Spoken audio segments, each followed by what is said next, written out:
Quickly taken them off, and that doesn't look so great, does it? So their pins are going to have to come out and have a look at them as well. That's been getting, well, looks of it ultra hot, and that's just literally come off there. Okay, so on the face of this, I'm just going to zoom out a second. Don't look great. So, I mean, interesting. Not the nicest inside, this is it. Right, so that's where the bad news doesn't sadly stop. So in there we've got, zoom back out again. Right, we've got, they look pretty toast. As you see them out now, so you can see them out, so you get a much better idea how bad they are. But you turn it over, oh dear, oh dear, oh dear. Bit of corrosion there, to say the least. So I'm going to have to take the two caps off. I'm going to have to reflow the solder. I'm going to have to probably take some of this back to the copper.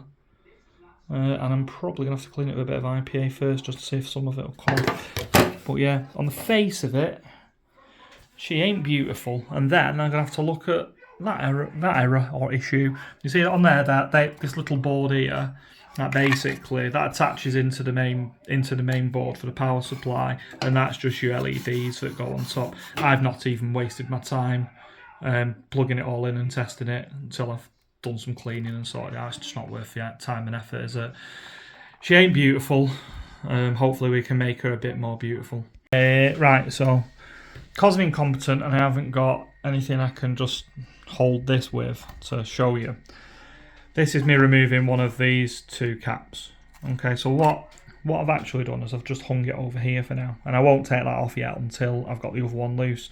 Now, if you have a look at these caps, quite old ones, but two of the points on it are just purely for ballast, just to hold the big ass cap in place, and two of them are actually points for contact. Now, as you can see, I'm going to have to reflow every single piece of solder on here. I'm going to have to clean it and reflow everything. See, it's in a pretty bad way. However, by just leaning it either side of the cap on there, now it's off and there's nothing in the actual caps. I'm able to just use it almost as a table to reflow all the solder and sort it all out, because yeah, I mean it is a bit minging. It's what, 30-year-old? You know, it's not new anymore. So ultimately, it's had a hard life, and essentially is a complete power supply, but it's just going to need a bit of time and effort. And I'd love to stand here or sit here and show you me actually removing. So that's 1, 2, 3, 4 of the other cap that's here. I'd love to show me desoldering that and using my little solder sucker to suck the solder out and put fresh down. A lot of the time when solder gets this bad, there's a couple of things you can do to help you get the old solder off. What I will end up doing here is I'll lay down a bit of flux onto it, and flux will just help bring the solder back to life. There's another way of doing it as well, which I'll often do if I'm just removing one cap. Let's say I was only taking that cap off. What I would actually do is I put a bit of fresh solder down on top of the old solder, and I just let that heat up, and then when that heats up, it will actually start to get the old solder to start to come alive again and start to melt. So that's what I like to do, but you can do it either way. It doesn't really make any difference. But yeah, what I'll now do is I'll put a lot of flux down on here, and then I'll get some IPA, and I will clean all this area off to see what we're actually dealing with.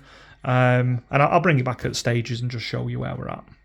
Can show you as well. So you see I've already just heated that one up there. So what I've done is I've literally laid flux down on there, and you can see what's happening to that old solder now. It's coming back alive again. Do this one next to it just to give you a bit of, there we go. And then literally all I'm going to do is suck off everything there until I've got no old solder down, and then I'll relay fresh solder down. But yeah, there you go. Show you melting. I can't unfortunately show using the solder sucker because I've got 2 hands, not 3. Right, so I'm halfway through now. I've been doing this for about sort of 10-15 minutes. You can see one of my fuse holders just literally fell off once I'd removed it. I've re-soldered that one anyway, but I'd already done that first and then done the second one and it just fell off. So I'm like more than halfway through it now. You can see that's still all old, that side, and that's all been removed, and it looks a little bit more happy.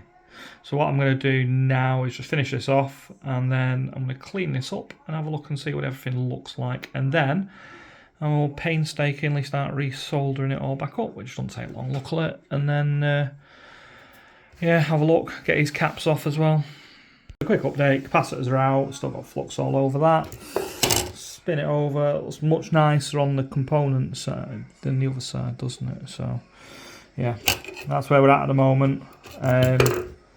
Next job's clean all that up, and then I'm just going to solder it. So I've been doing a lot of cleaning, and I've been laying down some new solder. Now, really important, you don't bridge anything against another one, so I will check them off continuity afterwards. But I mean, you should be able to visually see whether something's shorted that shouldn't be shorted. And then really your fresh copper that you've got there will attract the solder anyway, so as long as you don't put too much solder down, it should work out okay. Like I said, I'll reflow all of these again just before, but I mean, you see all them come from the same thing anyway, so it doesn't really matter with them. But yeah, really important that you don't create any shorts anywhere. And yeah, just slowly work through it all and give it another clean up afterwards. I've reflowed everything now. I'll take one more clean at it in case there's any more flux down. I can see a bit of flux on it anyway, so I'll give it a good clean now. And then my next job here, see the actual pins, I'm going to clean all them up. Now they're really straightforward. If in doubt, the best way to do anything is fiberglass pencil, and literally just go onto the actual pin and just keep doing that until it comes up nice, bright and shiny, and do it on every single pin. And then yeah, in case of finding some caps after that, putting some caps on it,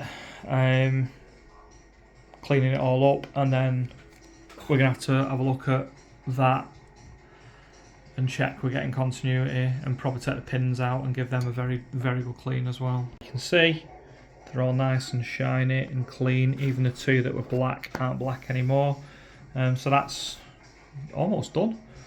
You need good connections, so I mean, it's just a no-brainer doing that. Bring you back and kind of explain what I've done, because I've done a bit since we've been away. Right, so what I've had to do, because I haven't got this, I mean, it just goes to show how much caps have got smaller. So that's 22,000 UF and it's 25 volt, which we know is absolutely rogered. And we've actually replaced it with, we can see, 10,000 UF, 25 volts. So the voltage is the same, but slightly different. Now this one, Magic says, is for the lamps. So I've banged a new one of them in, and that's exactly the same, this one, if I can find where it is. 63 volt, I think it's 47,000 UF. There you go.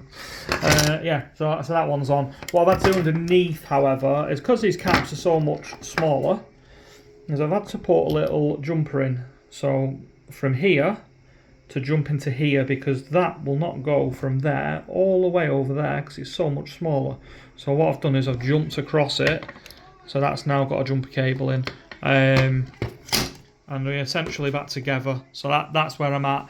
Magic has said before we bang it into with the MPU, we're going to test voltages and stuff. So yeah, that's the next job, but that is now done. That's taken probably an hour of my time to get it cleaned up and hopefully into a decent place. Right, the boss is saying build a new plug because of that. Well, number one, it's fine. Number two, so I've got one out now. I thought I'd just show you out. To remove one, really simple. So inside there, let's try and get some sort of, there you go, can't, will it focus? You've got a little tiny pin that sticks out. That tiny pin is there, you can just about see it. And what you do is you press that in, and then you pull it out, so it comes out of the plastic there, and it just comes out of the clip.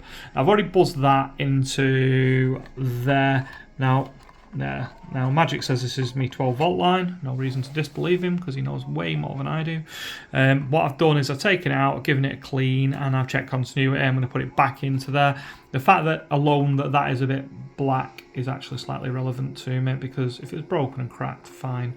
But the fact that it's a little bit black to me isn't a big deal. Now, once that goes back in, take the other one out, I'll do exactly the same with that and do that. I do this a lot with other techs as well, where I end up taking the pins out, and I've May more than anything because they crack and break.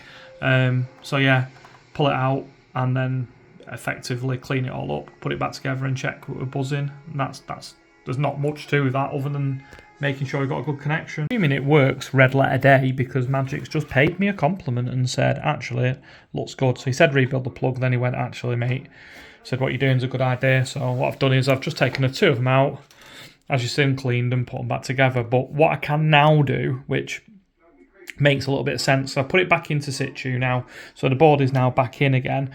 What I'm going to do is I'm just going to buzz to here, to all of these, from the corresponding pins, just to make sure I've got a good connection. Makes some sort of sense. Me and the Magic Man have rebuilt. We have got a slight issue. They will flicker a little bit, but don't worry about them. Right, so I have no lead there, and I have no lead there. Okay, but what we have done is we've thrown some power on the side of it, and I will add the voice note I've just sent in. There's a slight issue, right? So I've got power. Power's good. We know power's good, so we're hunky dory there. Where we've got an issue is we have two dodgy LEDs. Now I'm struggling. I'll turn this off a minute. I'm struggling. Yes, they're heavy in your hand as well. So do not do this when you're on a bleeding phone. Right. So I've got a little shitty board in here. There it is. Which is where the LEDs live. The LEDs live there. So everything else lives on the main board, which is there, but the actual LEDs live on there. I am struggling to get that bugger out. So that's the issue. But essentially at the moment I have got power, so I'm not too concerned. All my fuses work. Everything's good. So the work that I've done is a big tick in the fact that everything is metering correctly, but I've got two LEDs out. I could possibly live without the LEDs, but guess a perfectionist in me would be I'll probably want to put them right. So the bottom pin, which is green, I'm getting 10 volt. Next one up, I'm getting 45.7, which is an orange one. I've got purple 60 volt. Then I've got ground, 15.7, 60 volt. 45.8, which is like a bluey one. Then I've got a gap. Then I've got 15.8, 15.8, and 15.8 for the top three.